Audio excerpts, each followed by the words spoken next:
तो बात करते हैं पार्ट 3 की। Part 3 of what? Part 3 of May 2022 current affairs की बात कर रहे हैं, जहाँ पे हम क्या देख रहे हैं, क्वेश्चन देख रहे हैं करंट अफेयर्स के, जो कि इंपॉर्टेंट टॉपिक्स जो कि न्यूज़ में थे मई 2022 में, plus previous year questions cover करेंगे, जो कि हमको ये समझाएंगे कि भाई यूपीएससी में क्वेश्चन आते कैसे हैं। तो स्टार्ट करते हैं। क्वेश्चन 101 है, which of the following statement is are correct with respect to monkey pox disease. हमको बात किसी करनी है मंकी पॉक्स डिसीज, जो कि न्यूज़ में था, है ना। क्वेश्चन का लेवल है medium. The disease has been reported only in monkey ape species and human thus far. क्या ये जो बीमारी है सिर्फ और सिर्फ मंकी में देखने को मिला है भाई? हैं, देखो ये जो है ना मंकी में देखने को मिला, ऑल दिस है ना, both primate in animal such as dog में देखने को मिला हमको, ठीक है ना। तो this is incorrect. It is caused by bacterial pathogen, no. Monkey pox is by the virus and being a zoonosis, human to human transmission of the disease is not possible. भाई ये human to human transmission not possible बोल रहे हैं, no, है ना। Animal to human भी possible है, animal to human भी पॉसिबल है, एंड ह्यूमन टू ह्यूमन भी पॉसिबल है। सो this is incorrect. Okay, correct हमसे पूछा है, करेक्ट क्या हो जाएगा यहाँ पे? करेक्ट यहाँ पे कोई सा भी नहीं होगा, आंसर हो जाएगा डी। 182 नंबर क्वेश्चन है, consider the following statement with respect to Asia Pacific economic cooperation.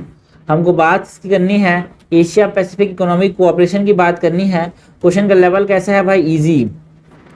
It is an inter governmental forum consisting of 21 member countries. जो एशिया पैसिफिक इकोनॉमिक कोऑपरेशन है, इसमें 21 कंट्रीज हैं क्या? बिल्कुल सही है। India is a founder member, no, India is not the founder member, है ना। अभी तक इंडिया मेंबर ही नहीं बना है भाई एशिया पैसिफिक इकोनॉमिक कोऑपरेशन का, ठीक है। इसका हेडक्वार्टर मैनीला में है क्या? नो, इसका हेडक्वार्टर है सिंगापुर में। इनकरेक्ट हमसे पूछा है, इनकरेक्ट हो जाएगा 2 और 3। आंसर क्या होगा इसका? आंसर हो जाएगा यहाँ पे सी। ओके, ना क्वेश्चन नंबर हमारे पास 103 है, which the following are associated with Raja Ram Mohan Roy. हमसे क्या पूछा गया है? हमसे ये पूछा गया है इनमें से क्या चीज एसोसिएटेड है राजा राम मोहन रॉय से। क्वेश्चन का लेवल क्या है भाई? डिफिकल्ट। तहफुत उल मुवाहिदीन, तहफुत उल मुवाहिदीन, ये जो है ना, ये किसके साथ एसोसिएटेड है? राजा राम मोहन रॉय के साथ एसोसिएटेड है क्या? बिल्कुल सही है। परसेप्ट ऑफ जीसस, क्या ये राजा राम मोहन के साथ एसोसिएटेड है? बिल्कुल सही है। तहजीबुल अखलाक, no, Tahzibul Akhlaq is associated with what? Tahzibul Akhlaq is associated with sir Syed Ahmad Khan. Syed Ahmad Khan. Sambad Kaumudi, संवाद कौमुदी किसके साथ एसोसिएटेड है? संवाद कौमुदी जो है it is associated with Raja Ram Mohan Roy, बिल्कुल सही है। Gulamgiri, Gulamgiri is associated with whom? It is associated with Jyotiba Phule. Satya Prakash और सत्यार्थ प्रकाश, ओके, सत्यार्थ प्रकाश किसके साथ एसोसिएटेड है? It is associated with Dayanand Saraswati. Satyarth Prakash is associated with Dayanand Saraswati, okay. And Miratul Akhbar, Miratul Akhbar जो है it is associated with Ram Mohan Roy, okay. Answer हो जाएगा बी।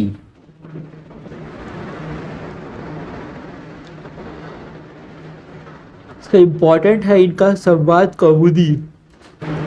ना क्वेश्चन नंबर 104 है, which of the following statement is are correct with respect to Pradhan Mantri Ujjwala योजना। हमको किसकी बात करनी है? प्रधानमंत्री उज्ज्वला योजना की बात करनी है। किसकी बात करनी है भाई?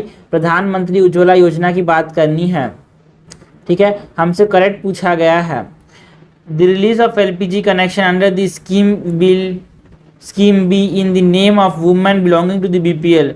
जो इसमें जो नाम होगा एलपीजी कनेक्शन में, वो किसका नाम होगा? वुमेन का नाम होगा क्या? बिल्कुल सही है, ठीक है।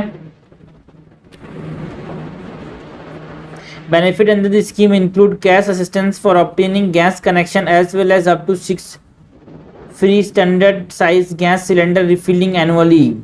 It is not correct because यहाँ पे कैश बेनिफिट्स नहीं मिलते हैं भाई।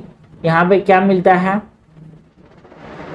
यहाँ पे है ना, जो ये देखो ये 6 साइज फ्री साइज सिलेंडर्स बोल रहे हैं। No, it is incorrect because देखो प्रधानमंत्री गरीब कल्याण योजना के अंदर जो अपने पास गरीब लोग हैं उनको 3 बीपीएल से नीचे वाले को 3 एलपीजी सिलेंडर्स मिलते हैं, ठीक है ना।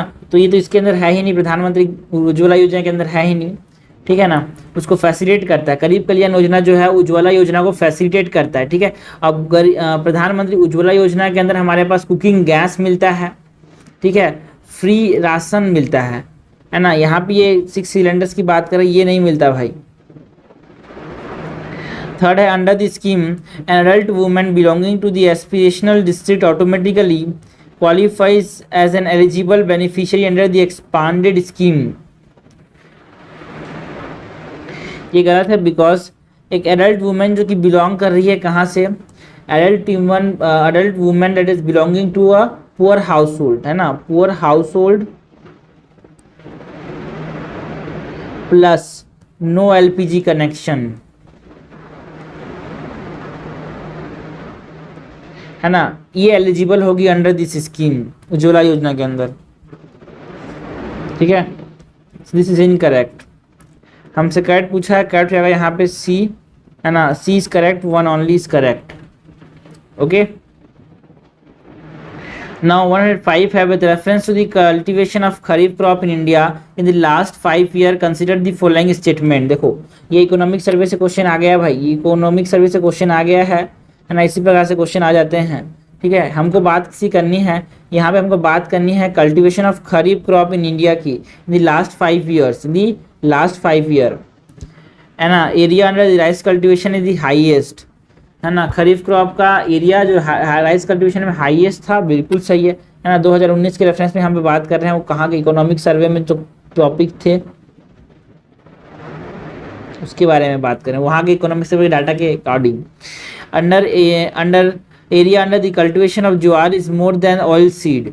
ज्वार से था ऑयल सीड का था क्या, नो। हमारे पास ज्वार में था 18 मिलियन, ऑयल सीड में 28, ठीक है ना। सो ऑयल सीड में ज़्यादा था। This is incorrect. Area of cotton cultivation is more than sugarcane, okay, बिल्कुल सही है। कॉटन का जो एरिया था वो शुगर केन से ज़्यादा था, है ना। Area under sugarcane cultivation has steadily decreased, गलत बात है भाई। शुगर केन, है ना, इसका डिक्रीज नहीं हुआ है कल्टिवेशन का जो एरिया है। सो हमसे करेक्ट पूछा है, करेक्ट हो जाएगा 1 और 3, आंसर हो जाएगा ए। 186 है which the following statement is are incorrect. हमसे क्या पूछा है भाई, इनकरेक्ट पूछा है, ठीक है। हमको बात से करनी है, मीडियम लेवल क्वेश्चन है ना। इनकरेक्ट हमसे पूछा गया है, India has been progressively decreasing its reliance on external debt and stressing on increasing domestic debt in the total debt of the country given the concern of vulnerability associated with external debt. बिल्कुल सही है। India जो है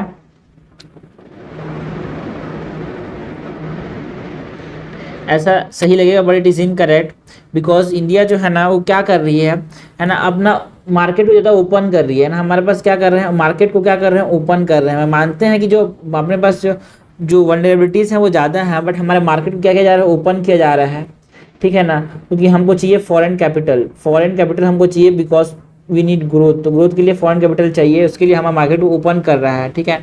so it is moving toward external debt, not, जानते हैं कि वो खराब है फिर भी वो चाहिए हमको कैपिटल यार। Among India's external debt commercial borrowing accounted for highest proportion, बिल्कुल सही है। एक्सटर्नल डेट में हमारे सबसे पहले क्या है, हमारे पास कमर्शियल बोरोइंग है, ठीक है, एक्सटर्नल डेट में। हमसे इनकरेक्ट पूछा है, इनकरेक्ट हो जाएगा 1 ओनली, ओके, आंसर हो जाएगा ए। 107 नंबर क्वेश्चन है, which of the following reports are associated with World Economic Forum. इनमें से कौन से रिपोर्ट्स जो हैं एसोसिएटेड हैं वर्ल्ड इकोनॉमिक फोरम से, है ना। ग्लोबल जेंडर गैप, देखो वर्ल्ड इकोनॉमिक आउटलुक तो यहाँ पे बच्चे को ये पता होना चाहिए कि इसको IMF निकालता है, ठीक है। सो मैंने 6 को एलिमिनेट कर दिया। है ना। अब दो बचे अपने पास, ठीक है। अब इसमें हमको देखना है फोर्थ नंबर, फोर्थ ही हमारे पास है ना, ग्लोबल इकोनॉमिक प्रोस्पेक्ट्स। जो ग्लोबल इकोनॉमिक प्रोस्पेक्ट है उसको कौन निकालता है? ग्लोबल इकोनॉमिक प्रोस्पेक्ट को वर्ल्ड बैंक निकालता है। ग्लोबल इकोनॉमिक प्रोस्पेक्ट कौन निकालता है? वर्ल्ड बैंक, है ना। ग्लोबल इकोनॉमिक प्रोस्पेक्ट कौन निकालता है? वर्ल्ड बैंक निकालता है। तो फोर्थ नहीं होगा, तो आंसर क्या हो जाएगा? B, that is global risk report को वर्ल्ड इकोनॉमिक फोरम निकालता है। फोस्टरिंग इफेक्टिव एनर्जी ट्रांजिशन, उसको भी वर्ल्ड इकोनॉमिक फोरम निकालता है। ग्लोबल जेंडर गैप रिपोर्ट है, उसको कौन निकालता है? World Economic forum. Very important है भाई, आपसे कोई पूछेगा ग्लोबल जेंडर गैप रिपोर्ट कौन निकालता है, तो आप क्या बोलोगे? वर्ल्ड इकोनॉमिक फोरम निकालता है ना। ग्लोबल कॉम्पिटिटिवनेस रिपोर्ट बोलोगे कौन निकालता है, तो बोलोगे वर्ल्ड इकोनॉमिक फोरम निकालता है। आपसे कोई पूछेगा वर्ल्ड इकोनॉमिक आउटलुक कौन निकालता है, आपको बोलना पड़ेगा IMF, ठीक है ना। आपसे कोई पूछेगा बता भाई ग्लोबल इकोनॉमिक प्रोस्पेक्टस कौन निकालता है, तो आपको बोलना पड़ेगा वर्ल्ड बैंक। क्वेश्चन 108 है which the following statement is are correct. हमसे पूछा क्या गया है? करेक्ट पूछा गया है। क्वेश्चन का लेवल कैसा है भाई? Easy. Among the agricultural exports from India, rice account for the largest share in terms of value। ठीक है, एग्रीकल्चर एक्सपोर्ट जो होते हैं इंडिया से, सबसे ज़्यादा इसमें शेयर किसका है? क्या राइस का है? हाँ, राइस सबसे ज़्यादा शेयर है क्या इसका? बिल्कुल सही है, 2 है। India has been the largest producer and exporter of sugar in the world in the last 5 year. देखो भाई, सेकेंड लार्जेस्ट शुगर का प्रोड्यूसर है ब्राज़ील, जो है लार्जेस्ट प्रोड्यूसर भी है और लार्जेस्ट एक्सपोर्टर भी है। लार्जेस्ट प्रोड्यूसर भी है एंड एक्सपोर्टर भी है। Okay, so this is incorrect. हमसे करेक्ट पूछा है, करेक्ट हो जाएगा ए, 1 ओनली। ओके, ना क्वेश्चन 109 है कंसिडर द फॉलोइंग इंस्ट्रूमेंट्स। हमसे इंस्ट्रूमेंट के बारे में बताना है ना। क्वेश्चन का लेवल कैसा है भाई? क्वेश्चन का लेवल है मीडियम। कंजीरा, मृदंगम, घटम। हमसे क्या पूछा गया है? Which of the following are closely related with Carnatic music. इनमें से कौन कौन से कार्नेटिक म्यूजिक के साथ रिलेटेड हैं? क्या ये सब रिलेटेड है कार्नेटिक म्यूजिक से? बिल्कुल सही है, ये सारे के सारे क्या हैं? कार्नेटिक म्यूजिक से रिलेटेड हैं। बिकॉज कार्नेटिक म्यूजिक में हम क्या इस्तेमाल करते हैं? घटकम, है ना, घटम, मृदंगम, है ना, कंजीरा, मोर्सिंग। ओके, याद रखना, मोर्सिंग,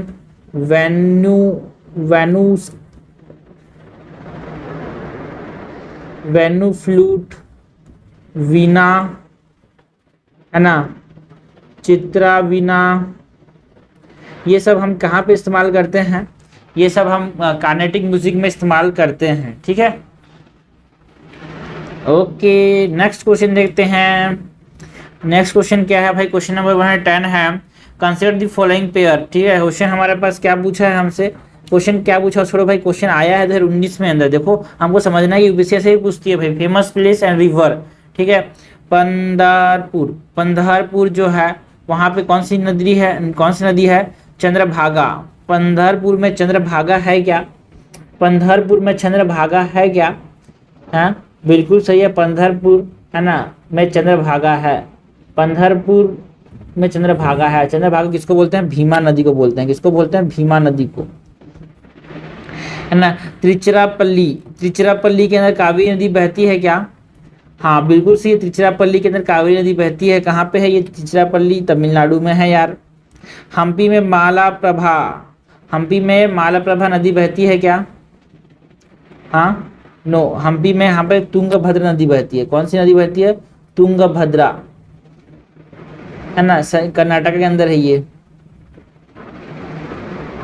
करेक्टली मैच हमसे पूछा गया है, करेक्टली मैच आएगा ए, 1 और 2 ओनली। क्वेश्चन 111 है which of the following are the features of karst topography. हमको बात किसकी करनी है? हमको बात करनी है फीचर्स ऑफ कास्ट टोपोग्राफी की। Ponor, cave in section, sink hole, uvalas, karst topography, है ना। पूनोर भी देखने को मिलते हैं कास्ट टोपोग्राफी के अंदर, केव्स भी देखने को मिलते हैं, सिंक होल्स भी देखने को मिलते हैं, उलवास देखने को मिलते हैं। क्वेश्चन नंबर 102 है which of the given statement is are correct. हमसे क्या पूछा गया है? करेक्ट पूछा गया है। क्वेश्चन का लेवल कैसा है भाई? मीडियम। हमसे करेक्ट पूछा गया है Indian gas exchange is India's first automated national level gas exchange for trading in natural gas in the country. क्या इंडियन गैस एक्सचेंज इंडिया का फर्स्ट है ऐसा? इंडिया का फर्स्ट है ऐसा? No it is not the first. क्यों नहीं है भाई, ये फर्स्ट ही तो है। इंडियन गैस एक्सचेंज क्या है, फर्स्ट ही तो है।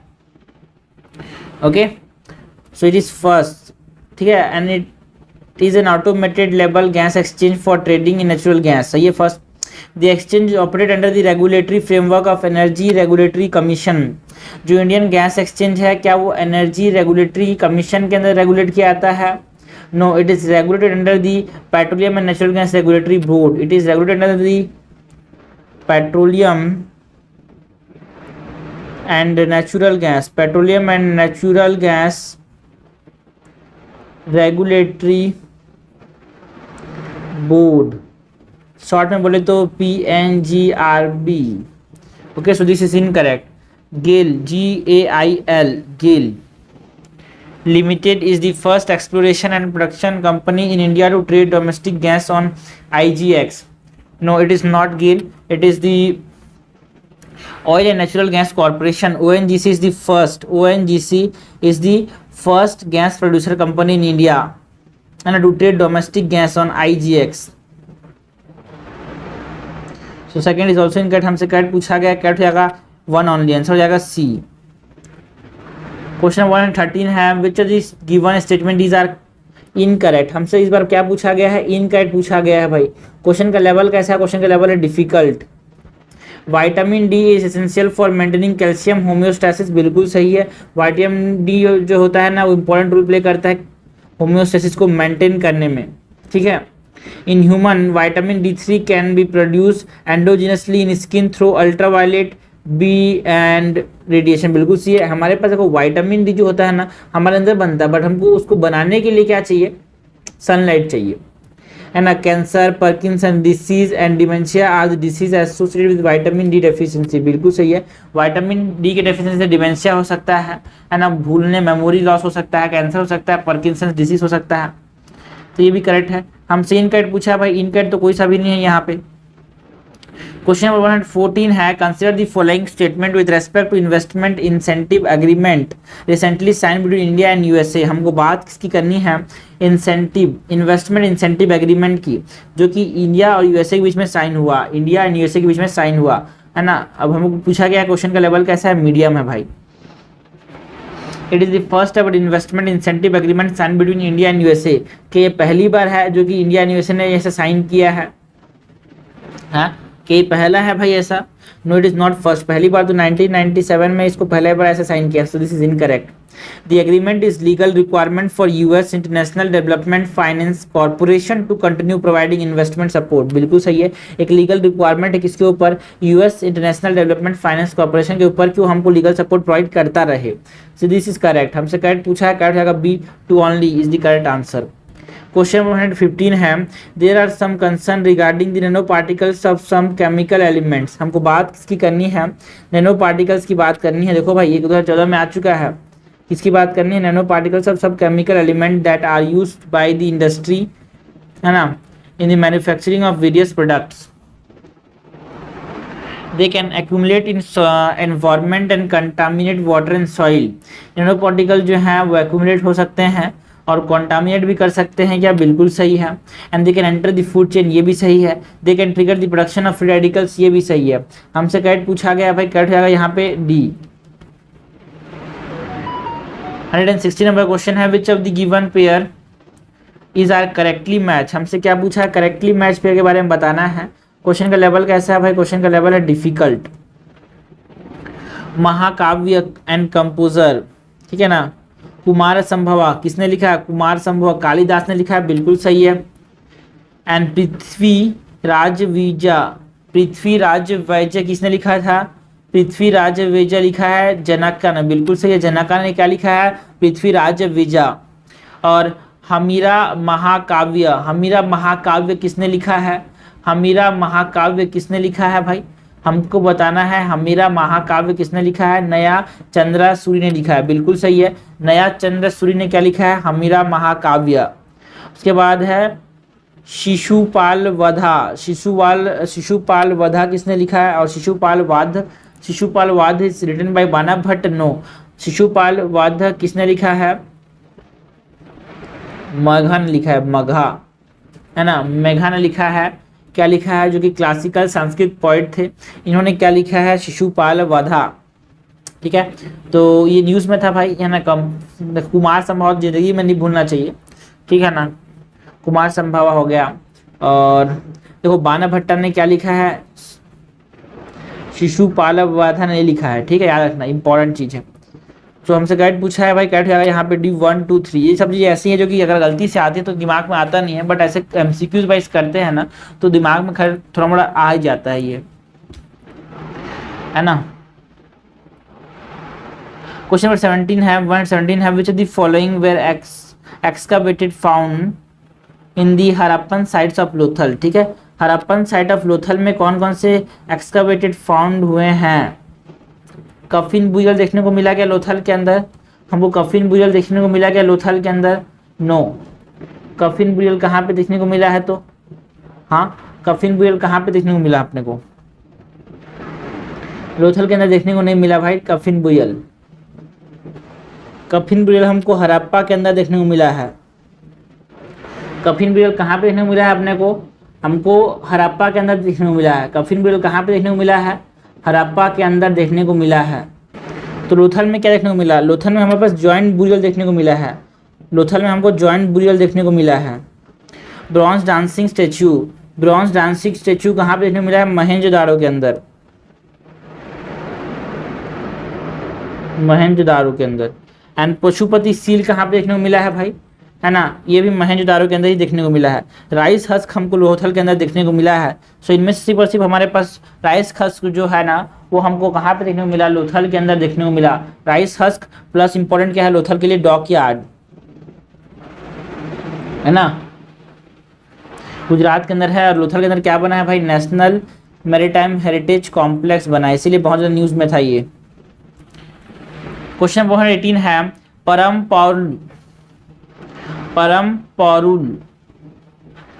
पौरुल रिसेंटली सीन द न्यूज़, जो था हमारे पास परम पौरुल जो न्यूज़ में था उसके बारे में हमको बताना है।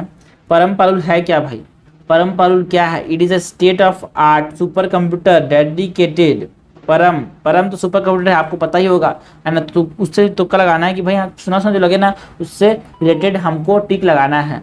परम पौरुल क्या है, it is a supercomputer. Param Parul is a supercomputer dedicated to the nation under the National Supercomputing Mission.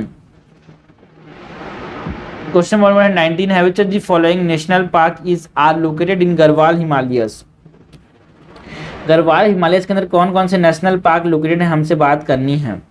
Govind Pashu Vihar national park, Rani Jhansi national park, Namdapha national park. पहली बात तो नामदफा नेशनल पार्क कहाँ पे है, अरुणाचल प्रदेश के अंदर। नामदफा नेशनल पार्क कहाँ पे है, अरुणाचल प्रदेश के अंदर।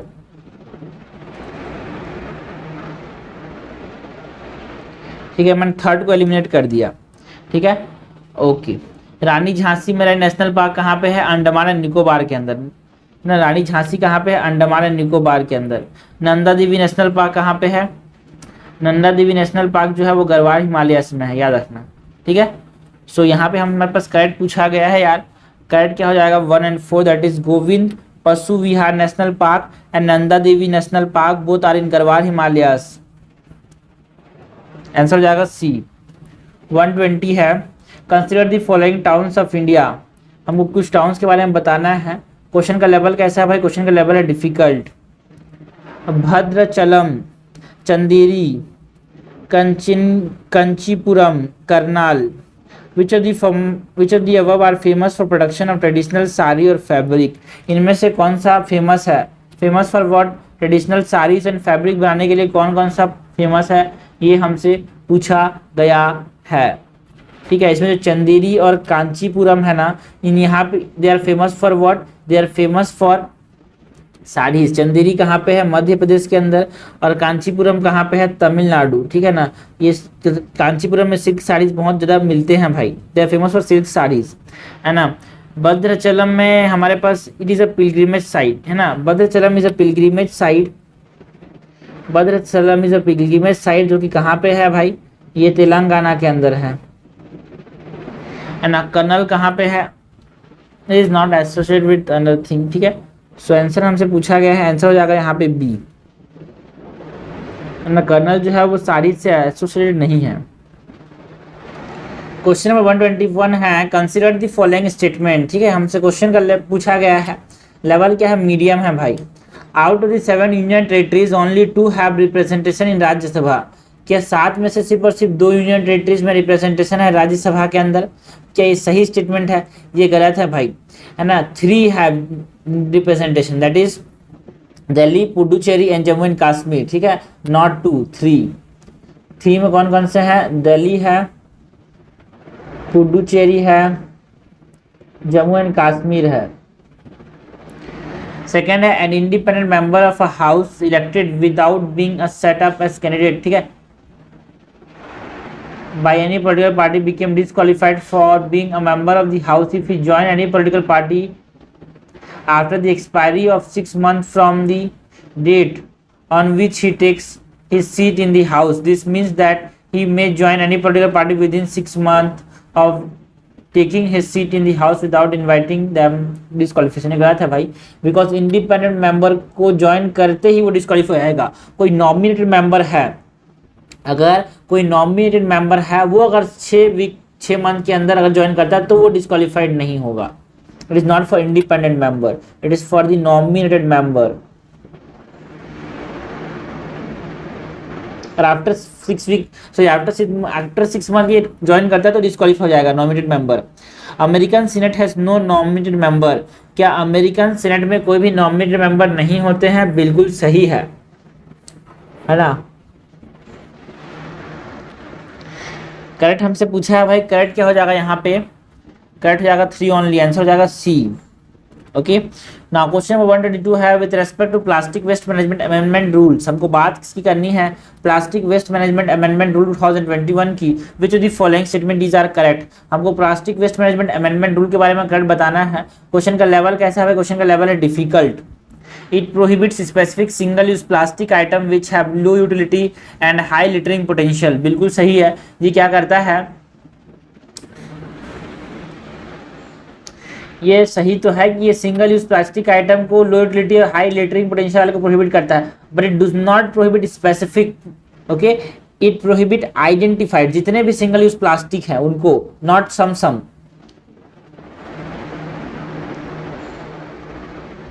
It is identified. This is incorrect. The provision will not apply to commodities made of compostable plastic, है ना। बिल्कुल सही है, ये उन कमोडिटीज पे नहीं अप्लाई होगा जिट is made of compostable plastic. ठीक है, हमसे करेक्ट पूछा गया, करेक्ट जाएगा B2 ओनली। क्वेश्चन 123 है which of the following statement is are correct with respect to vermins. हमको बात किसकी करनी है? हमको बात करनी है वर्मिन्स की। ओके, वर्मिन के बारे में हमको करेक्ट बताना है। The wild life protection act 1972 does not define the term vermins. क्या वाइल्ड लाइफ प्रोटेक्शन एक्ट 1972 में वर्मिन टर्म डिफाइन नहीं है? बिल्कुल सही है भाई, इसमें इसका कोई डेफिनेशन नहीं दिया हुआ है। An animal can be declared as vermin only for a period specified in the central government notification। बिल्कुल सही है ना। वर्मिन घोषित किया जाएगा for a period specified by the central government notification. Once declared a vermin the species is deemed to be included in the schedule 5 opening them up to be hunted. Yes, अगर इसको vermin कह दिया तो उसको कहाँ डाल दिया जाएगा? शेड्यूल 5 में, जिसमें उसको हम हंट कर सकते हैं। This is also correct. हमसे करेक्ट पूछा भाई, करेक्ट हो जाएगा डी। करेक्ट क्या हो जाएगा? डी। क्वेश्चन 124 है which of the following report is are published by International Labour Organization. हमसे क्या पूछा है? इनमें से कौन सा रिपोर्ट को पब्लिश कौन करता है? इंटरनेशनल लेबर ऑर्गेनाइजेशन पब्लिश करता है। ठीक है, ILO, है ना। कैसा क्वेश्चन है भाई? डिफिकल्ट क्वेश्चन है ये। इंटरनेशनल लेबर ऑर्गेनाइजेशन कौन कौन से रिपोर्ट को पब्लिश करता है, ये हमसे पूछा गया है। वैसे इंपॉर्टेंट रिपोर्ट्स इंपॉर्टेंट होते हैं भाई, यूपीएससी से क्वेश्चन पूछती है। ठीक है, तो International Labour Organization global wage report publish करती है क्या? बिल्कुल सही है ना। World Employment and Social Outlook report publish करती है क्या? बिल्कुल सही है। ऐसे भी आपसे पूछा जा सकता है कि भाई वर्ल्ड वेज रिपोर्ट कर पब्लिश करता है, तो आपको बताना पड़ेगा लेबर ऑर्गेनाइजेशन पब्लिश करता है। आपसे पूछा जाएगा भाई world Employment and Social Outlook report कर पब्लिश करता है, तो आपको बताना पड़ेगा इंटरनेशनल लेबर ऑर्गेनाइजेशन पब्लिश करता है ना। और वर्ल्ड ऑफ वर्क रिपोर्ट ये भी कौन पब्लिश करता है भाई? International Labour Organization. तो आपको बोल, अगर क्वेश्चन आ गया यूपीएससी में कि वर्ल्ड ऑफ वर्क रिपोर्ट कौन पब्लिश करता है, तो आपको बताना पड़ेगा ILO, International Labour Organization report को पब्लिश करता है। ऐसा क्वेश्चन आ चुका है 2016 में। वर्ल्ड इकोनॉमिक आउटलुक कौन रिपोर्ट को पब्लिश करता है, तो आपको बताना पड़ेगा IMF, है ना। ग्लोबल जेंडर गैप रिपोर्ट कौन पब्लिश करता है, आपको बताना पड़ेगा वर्ल्ड इकोनॉमिक फोरम। तो यहाँ पे सारे के सारे करेक्ट आंसर हो जाएगा डी। 25 है the money multiplier in an economy increase with which one of the following. देखो भाई ये प्रीवियस ईयर क्वेश्चन है, हमसे ये पूछा गया है कि मनी मल्टीप्लायर कैसे बढ़ेगा, मनी मल्टीप्लायर कैसे बढ़ेगा, ये हमसे पूछा गया है। It will increase with the banking habit, ठीक है ना। SLR के कम होने से मनी मल्टीप्लायर बढ़ेगा, है ना। कैश रिजर्व रेशियो के कम होने से मनी मल्टीप्लायर बढ़ेगा, है ना। और पॉपुलेशन के कम होने से बढ़ेगा। पॉपुलेशन का कोई लेना देना नहीं है इससे। With respect to the Serious fraud investigation Office, हमको बात किसी करनी है सीरियस फ्रॉड इन्वेस्टिगेशन ऑफिस की, जो कि मई 2022 में न्यूज़ में था, है ना। इसकी बात करनी है Serious fraud investigation Office, which of the following statement is are correct. हमको बताना है सीरियस फ्रॉड इन्वेस्टिगेशन ऑफिस के बारे में करेक्ट बताना है। क्वेश्चन का लेवल कैसा है भाई, क्वेश्चन का लेवल है medium. It was established on the recommendation of the Naresh Chandra committee, जो इन्वेस्टिगेशन है ना सीरियस फ्रॉड इन्वेस्टिगेशन ऑफिस है, उसको नरेश चंद्र कमिटी के रिकमेंडेशन में बनाया गया था क्या, इसको नरेश चंद्र कमेटी के रिकमेंडेशन में बनाया गया था क्या, बिल्कुल सही। 2003 के अंदर नरेश चंद्र कमेटी की रिकमेंडेशन में इसको बनाया गया था। It can take up suo motu cases, no it can not take up suo motu cases, ठीक है ना। इट कैन, है ना, ये इन्वेस्टिगेशन तभी करेगा after the order of the central government.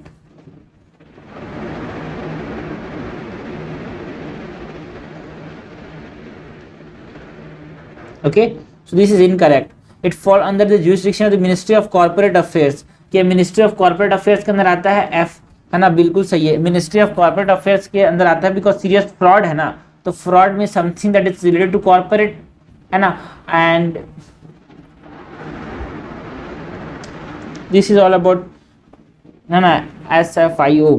Correct हमसे पूछा है, करेक्ट हो जाएगा C 1 and 3 ओनली। ना क्वेश्चन नंबर 127 है, consider the following statement with respect to Asian Development Bank. हमको बात किसकी करनी है, एशियन डेवलपमेंट बैंक की, ADB की बात करनी है। क्वेश्चन का लेवल कैसा है भाई, क्वेश्चन का लेवल है medium. India is a founding member of Asian Development Bank, बिल्कुल सही है। जब से एशियन डेवलपमेंट बैंक बना है, कब से बना है भाई, 1966 से बना है, तो तब से इंडिया इसका मेंबर बना है, मेंबर रहा है। This is correct. It was established in 1991, no it is established in 1966, है ना। The Asian Development Outlook is an annual publication produced by the Asian Development Bank, बिल्कुल सही है। एशियन डेवलपमेंट बैंक क्या करेगा, एशियन डेवलपमेंट आउटलुक किया। Asia में develop करने के लिए तो बैंक बनाया है, एशिया में डेवलप कैसे हो रहा है उसको कौन बनाएगा, Asian Development outlook. World Economic Outlook कौन करता है, IMF करता है, बिकॉज वर्ल्ड का पैसा किसके पास है, IMF के पास है, तो वर्ल्ड में इकोनॉमी देखने का किसका काम है, IMF का काम है, तो इसीलिए वर्ल्ड इकोनॉमिक आउटलुक कौन करेगा, IMF करेगा। थोड़ा सा लॉजिक, आंसर सॉल्व। करेक्ट हमसे पूछा है, करेक्ट हो जाएगा 1 and 3, आंसर हो जाएगा C। आंसर क्या हो जाएगा, आंसर हो जाएगा C। 128 है, which of the following statement about Bharatanatyam is correct. हमको बात किसकी करनी है, भरतनाट्यम की बात करनी है। किसकी बात करनी है अपने को, भरतनाट्यम की बात करनी है। क्वेश्चन का लेवल कैसा है भाई, क्वेश्चन का लेवल है इजी। पूछा क्या गया है हमसे, पूछा गया है हमको correct statement. A Bharatanatyam performance end with a thillana which has its origin in the tarana of Hindustani music. जो भरतनाट्यम एलिमेंट है वो थिरना से खत्म होता है क्या, बिल्कुल। थिरना क्या होता है, आखिरी में हाथ को ऐसे करते हैं ना, उसको थिरना बोलते हैं, ठीक है, हाथ को जोड़ते हैं उसको थिरना बोलते हैं। और ये कहाँ पे है, इसका ओरिजिन तरना, तरना इन हिंदुस्तानी म्यूजिक, बिल्कुल सही है। To show the dexterity of the dancer in the footwork and their control and balance over their body, technique like dancing on the rim of brass plate and with a pitcher full of water on the head were introduced in Bharatnatyam। तो ये जो है ना to show the dexterities of dancer and footwear and the control and balance, ये भरतनाट्यम के अंदर नहीं introduce किया गया था। सो किसके अंदर इंट्रोड्यूस किया था, कुचिपुड़ी के अंदर इंट्रोड्यूस किया गया था। कुचिपुड़ी जो है ये डांस है कहाँ का, आंध्र प्रदेश का, ठीक है। ये जितने ब्रास प्लेट वाले हैं ना, ये सब कहाँ पे है, ये सब कुचिपुड़ी के अंदर है। The person who conduct the dance recitation is the nattuvanar. बिल्कुल सही है। यहाँ पे जो वोकालिटीज जो होते हैं इसके अंदर, है ना, उसको क्या बोलते हैं? नतुवनर कहते हैं। तो हमसे क्या पूछा है? करेक्ट पूछा है। करेक्ट जाएगा 1 और 3, आंसर हो जाएगा सी। 129 है, with respect to Krishna river which of the following statement is are correct. हमको बात किसकी करनी है? हमको कृष्णा रिवर की बात करनी है। हमसे पूछा क्या गया है भाई? करेक्ट पूछा गया है। क्या पूछा गया है हमसे? करेक्ट पूछा गया है। The largest tributary of Krishna river is Tungabhadra river. Krishna नदी की सबसे लार्जेस्ट ट्रिब्यूटरी क्या है? तुंगभद्रा। बिल्कुल सही है। जो कि कैसे बनती है? तुंगा और भद्रा रिवर के मिलने से बनती है। Alamatti Dam is the hydroelectric project on the Krishna River on North Karnataka। बिल्कुल सही है। अलमाटी डैम कहाँ पे है? नॉर्थ कर्नाटका पे ये हाइड्रोइलेक्ट्रिक प्रोजेक्ट है।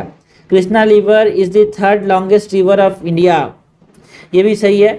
ये 3rd लॉन्गेस्ट रिवर है after Ganga and Godavari and then Krishna. Musi is the left bank tributary of Krishna. बिल्कुल सही है। मूसी जो है वो लेफ्ट बैंक ट्रिब्यूटरी है कृष्णा का, ठीक है ना। With Bhima, Paleru and Munneru. Left bank tributary 4 हैं अपने पास। Left bank tributary of Krishna कौन कौन है अपने पास? मूसी तो हो चुका है। उसके बाद मूसी के बाद कौन है भाई? भीमा है, ठीक है। और कौन है? पेलेरू डैम भी वहीं पे है, पेलेरू वाला नदी। उसके बाद है मुनेरू, ये लेफ्ट बैंक ट्रिब्यूटरी। सपोज ऐसे बह रही है तो इसके लेफ्ट में है, ठीक है, ऊपर, मतलब इंडिया के मैप में अगर देखें तो। और इसके राइट बैंक ट्रिब्यूटरीज कौन कौन से हैं? राइट बैंक ट्रिब्यूटरीज हमारे पास कौन कौन से हैं भाई? वीना, कोयना, घटप्रभा, मालप्रभा, तुंगभद्रा, ठीक है। तो इसके राइट बैंक ट्रिब्यूटरीज कौन कौन से हैं? राइट बैंक ट्रिब्यूटरीज में हमारे पास कौन कौन है? कोयना, घटप्रभा,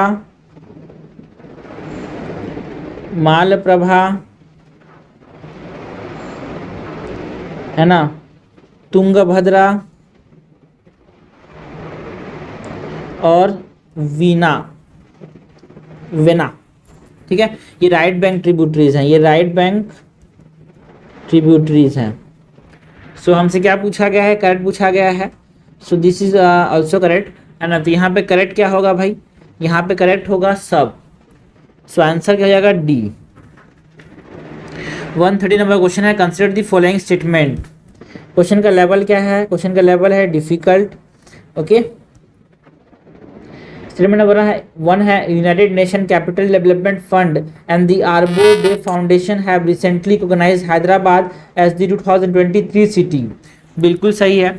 जो 2000 है ना 20 में हैदराबाद को जो ट्री सिटी डिसाइड किया था, किसने डिसाइड किया था? United Nation Capital Development fund और दी आर्बो डे फाउंडेशन, इन दोनों ने मिलके ग्रीन टी सिटी किसको बोला है? हैदराबाद को बोला है ना। 2020 का जो ट्री सिटी था वो किसको बोला गया? हैदराबाद को बोला गया। Hyderabad was selected for the recognition for a year following its commitment to grow and maintain urban forest। बिल्कुल सही है। हैदराबाद को अर्बन फॉरेस्ट को बनाने के लिए इसको एक सेलेक्टेड सिटी है ये मेंटेन करने के लिए, है ना। हमसे करेक्ट पूछा है भाई, इनमें से कौन सा करेक्ट है भाई? दोनों करेक्ट हैं, दोनों करेक्ट हैं। यहाँ पे 2021 में आ चुका है, ये दोनों करेक्ट हैं। क्या है? दोनों करेक्ट हैं, है ना।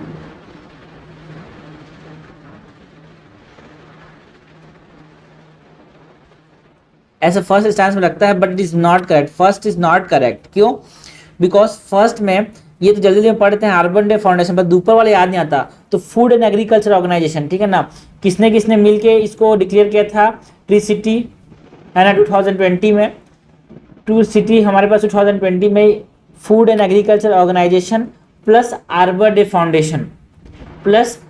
फाउंडेशन,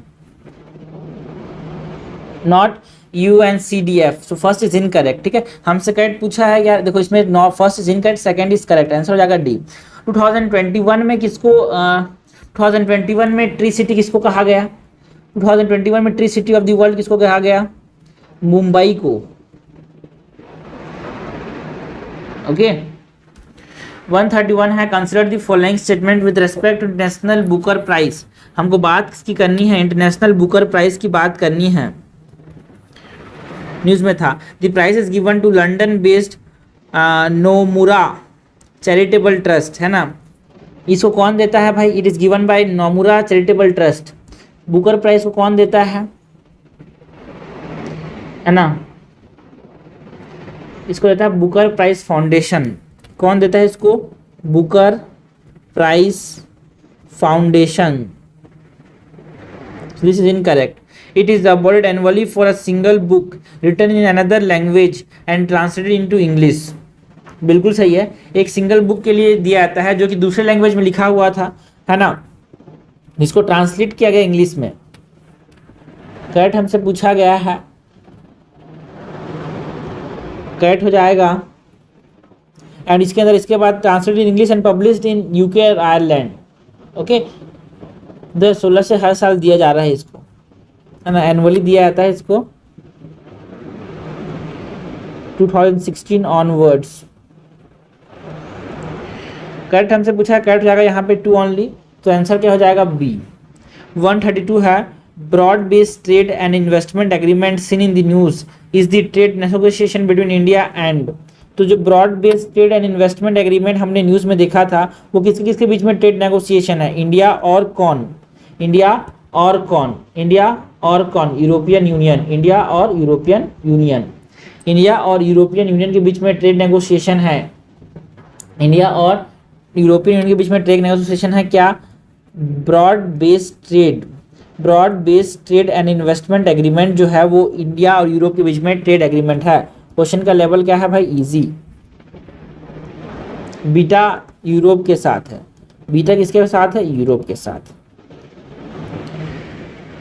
133 है, which of the following statement about आकृति इज आर करेक्ट। हमसे बात करनी है, हमको किसकी? आकृति की बात करनी है। किसकी बात करनी है? आकृति की बात करनी है। किसकी बात करनी है? अपने को आकृति के बारे में बताना है कि करेक्ट क्या है।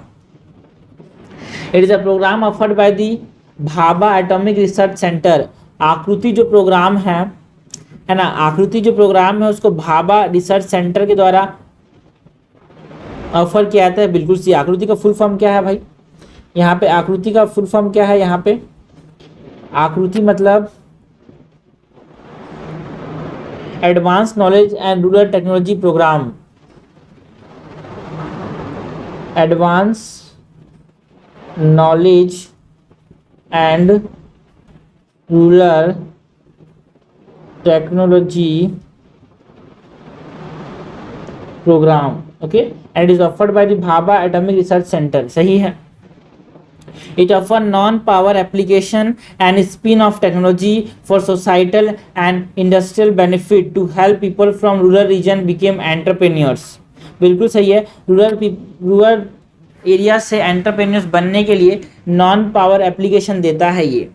करेक्ट हमसे पूछा है भाई, करेक्ट होगा बोथ ना। इसके नाम में ही काम रहता है। आकृति के फुल फॉर्म समझ लो, advance knowledge and rural technology programme, मतलब रूरल एरिया से कंसर्न है ये। बिल्कुल सही है। वहाँ पे एग्रीकल्चर लैंड को इम्प्रूव करने की बात करता है ये। रूरल वेस्ट मैनेजमेंट की बात करता है ये, है ना, जिससे रूरल पीपल क्या बन पाए? एंटरप्रेन्योर बन पाए। क्वेश्चन नंबर 134 है, which of the following mountain pass are located in Arunachal Pradesh. इनमें से कौन सा माउंटेन पास अरुणाचल प्रदेश के अंदर है? हमसे पूछा गया है। क्वेश्चन का लेवल कैसा है भाई? मीडियम। बोमदिला पास, बोमदिला पास अरुणाचल प्रदेश में है क्या? बिल्कुल सही है। दीफू पास, दीफू पास कहाँ पे है भाई?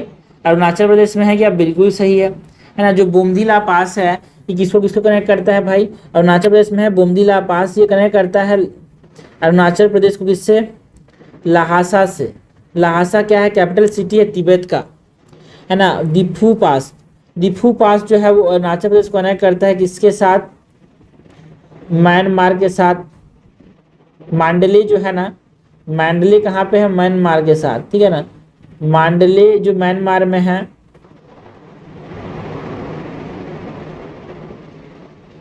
उसके साथ ये कनेक्ट करता है। उसके बाद पंगसू पास, पंगसू पास जो है वो अरुणाचल प्रदेश को किसके साथ कनेक्ट करता है? म्यांमार के साथ। साला पास, साला पास जो है वो तवांग जो है अरुणाचल प्रदेश का, उसको दिरांग एंड गुवाहाटी से कनेक्ट करता है। साला पास जो है वो तवांग रीजन को किससे कनेक्ट करता है? दिरांग एंड गुवाहाटी। ओके, सो सारे के सारे यहाँ पे किसमें प्रेजेंट हैं, अरुणाचल प्रदेश के अंदर प्रेजेंट हैं। क्वेश्चन 135 है, in the nature which of the following is are most likely to be found surviving on the surface without soil. Nature के अंदर इनमें से कौन से जो होंगे, है ना, वो हमको देखेंगे मिलेंगे जो कि बिना सॉइल के सर्वाइव कर रहे हैं। 2021 में आ चुका है ये क्वेश्चन, है ना, surviving on the surface without soil. Lichen जो है बिना सॉइल के एग्जिस्ट कर सकते हैं क्या? लाइकेन जो है बिना सॉइल के एग्जिस्ट कर सकते हैं क्या? बिल्कुल। मॉसेस बिना सॉइल के एग्जिस्ट कर सकते हैं क्या? बिल्कुल। मशरूम बिना सॉइल के एग्जिस्ट कर सकते हैं क्या? नहीं कर सकते, है ना। फर्न्स भी नहीं कर सकते। आंसर क्या हो जाएगा हमारे पास? आंसर हो जाएगा मॉसेस एंड लाइकेन, है ना, पत्थर पे भी ग्रो करते हैं इसीलिए तो, बिना सॉइल के, लाइकेन और मॉसेस। क्वेश्चन 136 है, which of the following statement is correct with respect to nano urea. हमको बात किसकी करनी है? हमको बात करनी है नैनो यूरिया की। क्वेश्चन का लेवल कैसा है भाई? Difficult. Develop indigenously, it is the first such product in the world approved for usages by farmer. क्या नैनो यूरिया को हमने इंडिजिनसली डेवलप किया है? बिल्कुल सही। It is indigenously developed by the IFFCO, Indian farmer fertiliser cooperative limited. IFFCO ने इसको क्या किया? इंडिजिनसली डेवलप किया है, Indian farmer fertiliser corporation cooperative limited. This is correct. This fertilizer, which come in the form of powder, is broadcasted on the ground near the root zone of the plant. ये powder के form में आता है? No, it is liquid and spread. Liquid के form में आता है, इसको स्प्रे किया जाता है, स्प्रेड ऑन लीव्स, है ना। ये स्टोमेटा के थ्रू अंदर चला जाता है। Similar nano fertilisers are available for other frequently used phosphates and potash based fertiliser. क्या ये फॉस्फेट और पोटास बेस्ड फर्टिलाइजर के लिए भी अवेलेबल है? नो। जो नैनो फर्टिलाइजर है ये करेंटली अमोनियम के, ये अमोनिया रिलेटेड फर्टिलाइजर्स के लिए ही है, ठीक है ना। पोटास रिलेटेड फर्टिलाइजर्स के लिए नहीं है ये, ठीक है। It is ammonium plus urea, है ना, एंड कुछ प्लांट वेस्ट, पीट। ओके, सो हमसे करेक्ट पूछा गया, करेक्ट हो जाएगा 1 ओनली। आंसर हो जाएगा 136 का बी। ओके, ना क्वेश्चन नंबर 37 है, 137 है, which of the following personalities first use the slogan इनकलाब जिंदाबाद। तो जो इनकलाब जिंदाबाद का जो नारा था वो किसने लगाया था भाई? सबसे पहली बार यूज किसने किया था, ठीक है ना, सबसे पहले यूज किसने किया था? इनकलाब जिंदाबाद का मतलब क्या होता है भाई? इसका मतलब होता है long live the revolution. Okay, so medium level question है, हमको बात करनी है पर्सनालिटीज की। तो पहले अशफाकुल्लाह खान ने इसको इंट्रोड्यूस किया था। किसने इंट्रोड्यूस किया था भाई? सबसे पहली बार हसरत मोहानी ने। ओके, नॉट हसफुल्लाह खान, हसरत मोहानी ने सबसे पहली बार इसको क्या किया था? इसका इस्तेमाल किया था।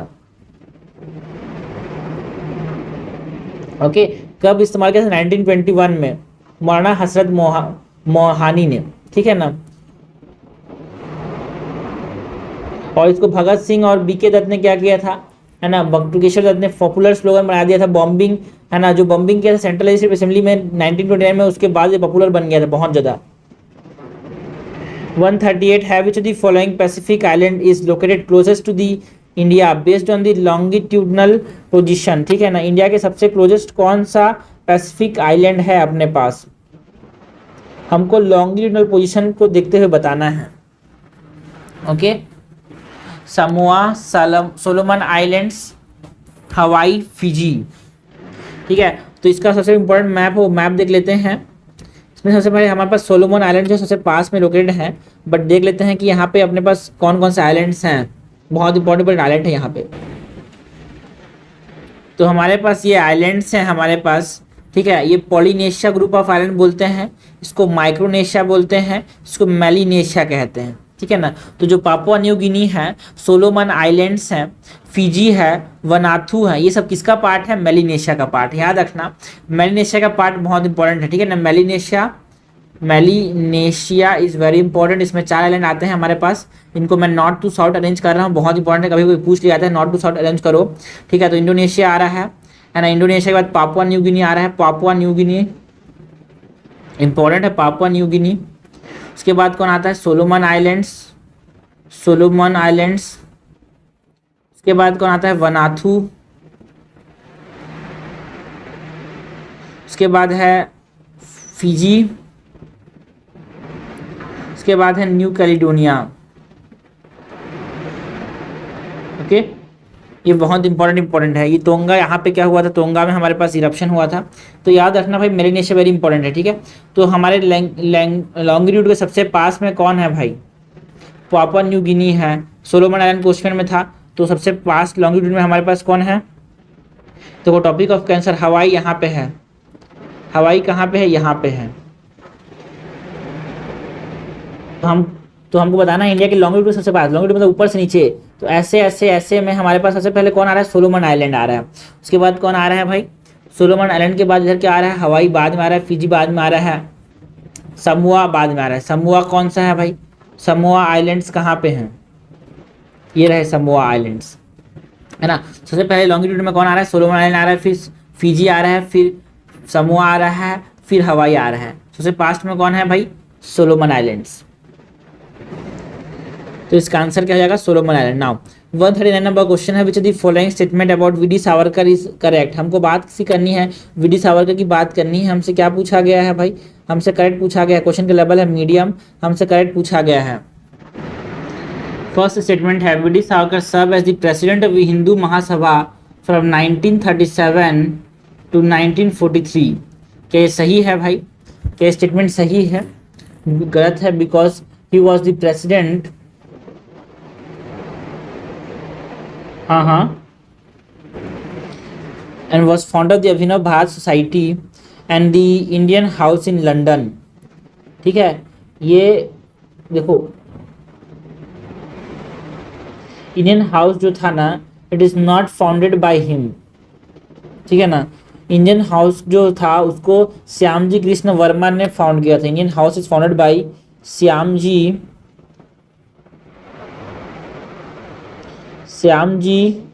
कृष्ण वर्मा, ठीक है। अभिनव भारत सोसाइटी तो वीडी सावरकर ने बनाया था, but Indian House is found by Shyamji Krishna Varma, so this is incorrect.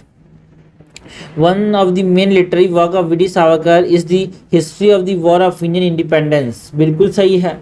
Revolt of 1857 की जब बात की इन्होंने, बहुत ज़्यादा चर्चित है इसके रेफरेंस में। ये करेक्ट हमसे पूछा गया, करेक्ट जाएगा हमारे पास 2 ओनली, बी। 140 है, कंसिडर द फॉलोइंग। क्वेश्चन का लेवल कैसा है भाई, क्वेश्चन का लेवल है डिफिकल्ट, 2019 में आ चुका है। Carbon monoxide, methane, ozone, sulphur dioxide, which of the above are released into the atmosphere during the burning of crop and biomass residue. जब हम बायोमास रेसिड्यू को बर्न करते हैं तो कौन सा निकलता है, कार्बन मोनोऑक्साइड निकलता है, बिल्कुल सही है।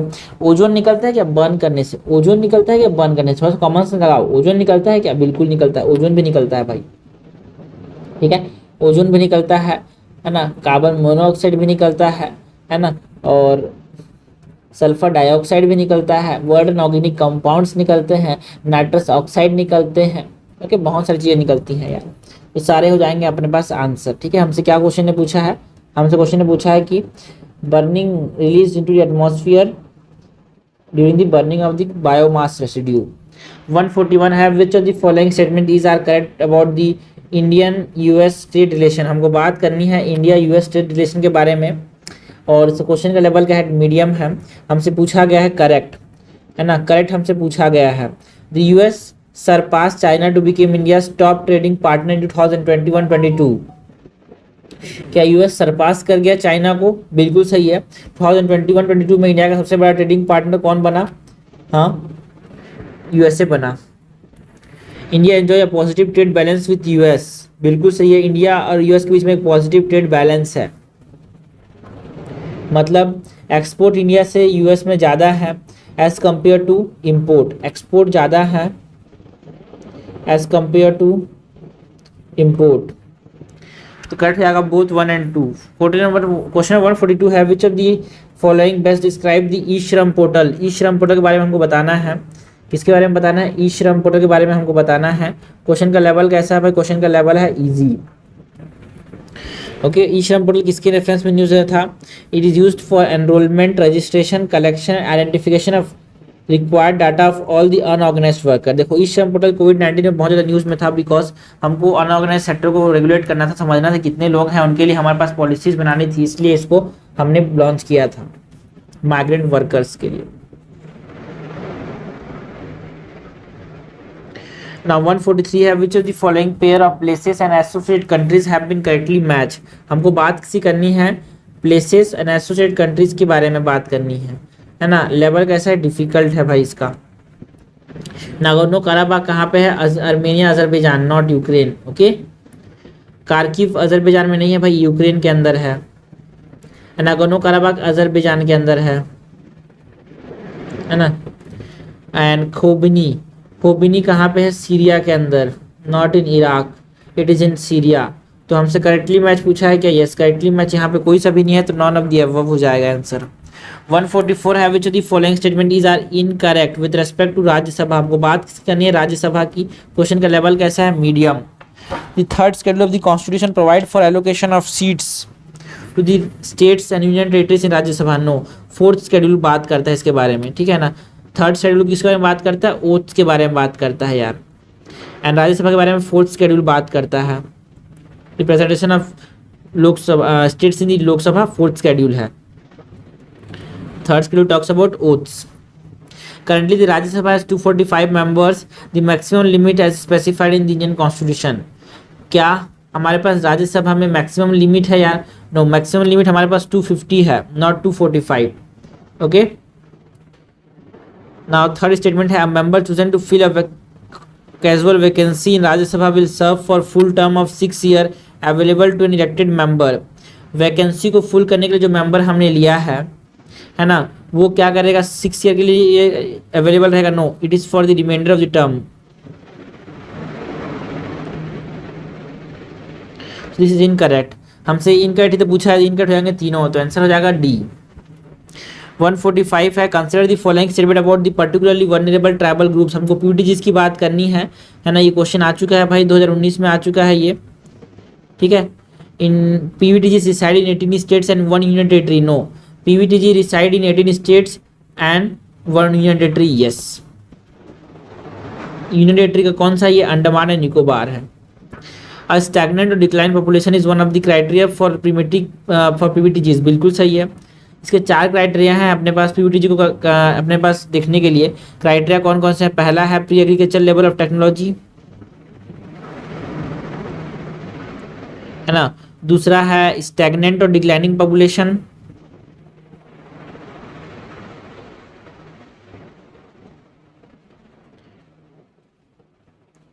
ओके।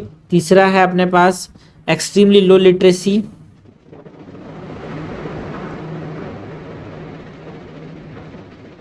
एंड चौथा है अपने पास सब्सिस्टेंस लेवल ऑफ इकोनॉमी। अपनी ज़िंदगी बसरा करने के लिए बस ये जी रहे हैं, subsistence level of economy. There are 95 PVTGs officially notified in the country so far, no, there are 75 PVTGs, है ना। और इसमें से 18 कहाँ पे हैं, उड़ीसा के अंदर, सॉरी 12, लार्जेस्ट नंबर उड़ीसा के अंदर है 12। This is incorrect. Irular and Konda Reddi tribe are included in the list of PVTGs, बिल्कुल सही है। कोंडा रेड्डी ट्राइब जो कि कहाँ पे देखने को मिलता है, आंध्र प्रदेश के अंदर, और इरुलर ट्राइब जो है वो तमिलनाडु के अंदर देखने को मिलते हैं, है ना। वो हम कहाँ पे वो लिस्टेड है पीवीटीजीज के अंदर, बिल्कुल सही है। कोंडा रेड्डी ट्राइब आंध्र प्रदेश एंड तेलंगाना के अंदर देखने को मिलते हैं। तो हमसे करेक्टली मैच पूछा है, तो करेक्टली मैच आएगा 1, 2 एंड 4, आंसर हो जाएगा सी। ओके, ना क्वेश्चन 146 है, टेक्नोलॉजी सच एज किसान सभा, गुरभट्टी for rural development have been developed by, ठीक है ना। किसान सभा और गुरभट्टी जो है ना, किसान सभा और गुरभट्टी जो है रूरल डेवलपमेंट में बनाया गया, किसके द्वारा बनाया गया भाई, किसके द्वारा बनाया गया, CSIR के द्वारा, ठीक है ना। किसके द्वारा डेवलप किया गया इसको, CSIR, that is the centre for, है ना, इसको centre for scientific and, sorry centre नहीं है भाई, council of scientific and industrial research, council of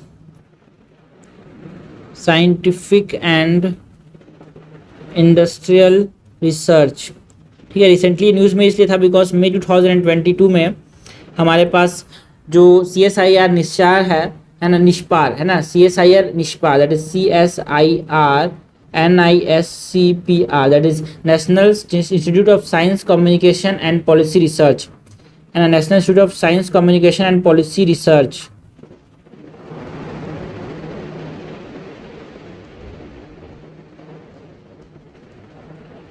national institute for science and policy research ने क्या बनाया था अपने पास, किसान सभा एंड गुरु भट्टी के बारे में बनाया था, इसीलिए न्यूज़ में था यहाँ पे, इसीलिए हमसे पूछा गया है। ओके 147 है, which of the following statement is are correct, हमसे क्या पूछा गया है, करेक्ट पूछा गया। क्वेश्चन का लेवल क्या है, moderate. The national super computing mission is a joint initiative of the ministry of electronics and information technology and the department of science and technology, है ना, विथ CDAC एंड IISc। क्या ये सही है, क्या ये सही है भाई, बिल्कुल सही है ना। जो नेशनल सुपर कंप्यूटिंग मिशन है वो किसका किसका इनिशिएटिव है, ministry of electronics and information technology, it is MIT, okay, and department of science and technology with CDAC and IISc, बिल्कुल सही है। Param Ananta, a state of art super computing at IIT Gandhinagar has been recently dedicated to nation under the mission, बिल्कुल सही है। India has the third highest number of super computer in the world, India के पास third highest number of super computer है क्या, no, India rank 63rd position. Super computer के मामले में इंडिया कितने नंबर पे है, 63rd पोजीशन पे है। दिस इज इनकरेक्ट, करेक्ट हमसे पूछा है, करेक्ट होगा बी। क्वेश्चन 148 है, actually following statement is are correct, हमको बताना क्या है, करेक्ट बताना है। क्वेश्चन का लेवल कैसा है, मॉडरेट है, हमको बताना है correct. China has been pushing for a security pact and free trade agreement with Pacific Island Forum, क्या चाइना पुश कर रहा है भाई पैसिफिक पैक्ट के लिए, हाँ बिल्कुल सही है यार। It has already signed one such agreement with Solomon island, बिल्कुल सही है। China is offering a radical ramp up it's activities in the South Pacific to directly challenge the influence of the United States and its allies in the strategically vital region, बिल्कुल सही है, correct हमसे पूछा है, correct आएगा D. 149 है, which of the following statement are incorrect, हमसे क्या पूछा गया है, इनकरेक्ट पूछा गया है भाई। The National AI Portal is a joint initiative by the Ministry of Electronics and IT and National E-Governance Division and NASSCOM, क्या इन लोग का ये इनिशिएटिव है, क्या इन लोग का ये इनिशिएटिव है, हाँ ऐसा लगेगा बोर्ड, बट है ना, दिस इज करेक्ट।